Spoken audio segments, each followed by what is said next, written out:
A wheelbase that I've enjoyed using, and one that's stayed on my sim rig for the last few years, is the Moser R12. With 12 Nm of torque and a compact design, it's been my go-to for sim racing.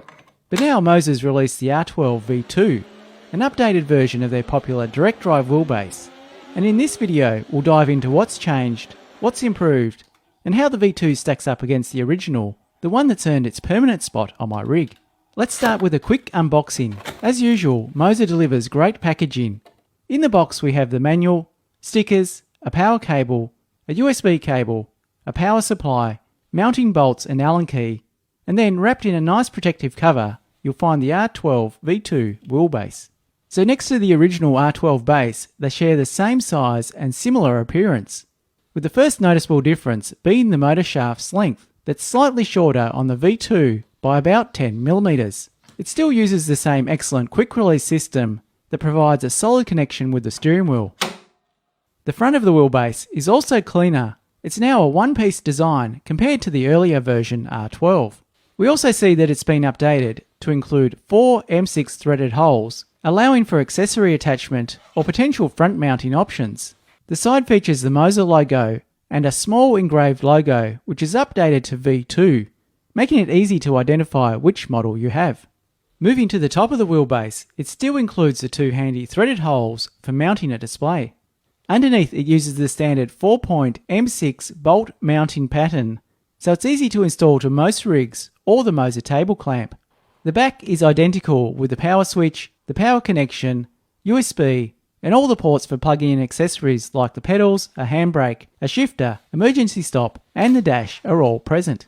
The V2 power supply has a more compact footprint compared to the older model. While the previous version had a green-lit Moser logo, the new one is simpler with just a small LED indicator. Both models use the same power plugs and provide the same power output rating. The difference is mainly in the smaller, more compact design. Now, one of the most notable upgrades in the new R12 V2 model is the inclusion of a 21-bit magnetic encoder with a resolution of 2.09 million points, an improvement over the original R12's 15-bit encoder. This results in a significantly smoother and more precise control. Additionally, the V2 now supports iRacing's 360Hz mode, further enhancing steering responsiveness and precision. The force feedback software has also been upgraded to the next-gen 4.0 force feedback, which is now available across all Moser wheelbases from the R3 to the R21. So every wheelbase benefits from this new software update.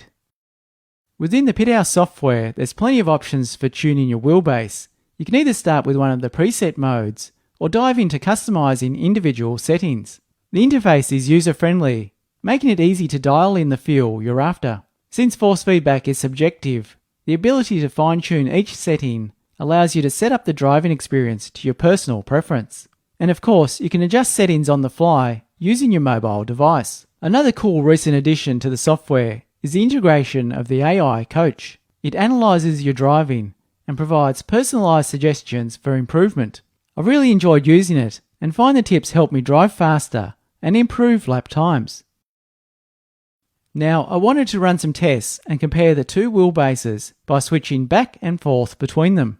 After driving with both across various games, I found that while the overall difference isn't huge, the V2 does feel smoother. In contrast, the older base feels punchier and more raw.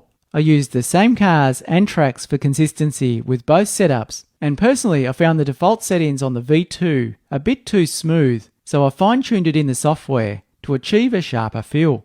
The 21-bit encoder in the V2 provides smoother and more precise steering control, which enhances the overall driving experience. Additionally, the 360Hz support for games like iRacing makes the R12 V2 the overall better performer. That said, if you already own the earlier V1, upgrading isn't essential. The V1 still performs very well, especially with ongoing software and firmware updates. However, the V2 delivers a smooth, more detailed steering feel and better out-of-the-box future compatibility, making it the preferred choice for new buyers or anyone looking to upgrade to a more powerful wheelbase.